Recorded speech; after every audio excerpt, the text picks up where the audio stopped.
Last week we talked about pain, and it's not always the most enjoyable subject to talk about, but it needs to be addressed because so many people are in pain. And we talked about good pain, or what we call healthy pain, and unhealthy pain. Healthy pain would be the example I gave last week, going to the dentist to get a checkup to prevent something from happening. Unhealthy pain is putting the checkup off, and then I end up with a cavity, and it causes all kinds of problems. And so if you look closely at life is that way everywhere. You've got so many decisions to make that can be healthy. For example, getting up and walking every day. That's a healthy decision. What does it prevent? Well, it prevents you from gaining weight, prevents you from getting sick. I mean, it's just, but is it painful? My wife and I, we get up and walk every morning.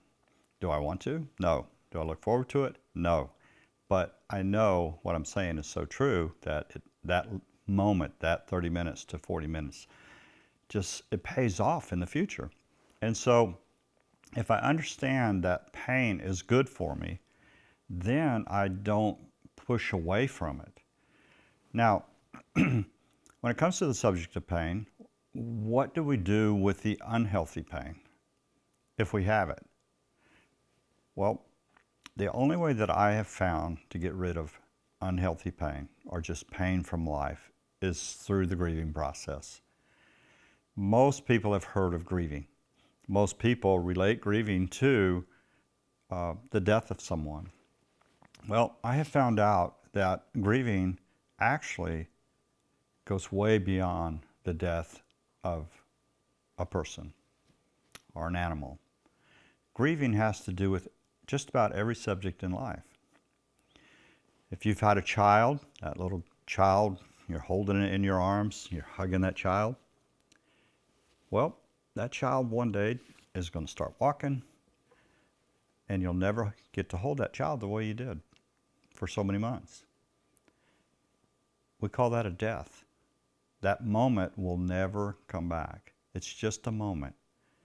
And so there's a death that took place, leaving your arms to walking.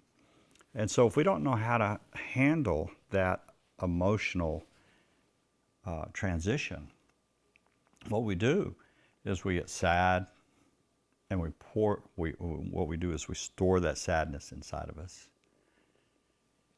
not realizing, once again, energies store up.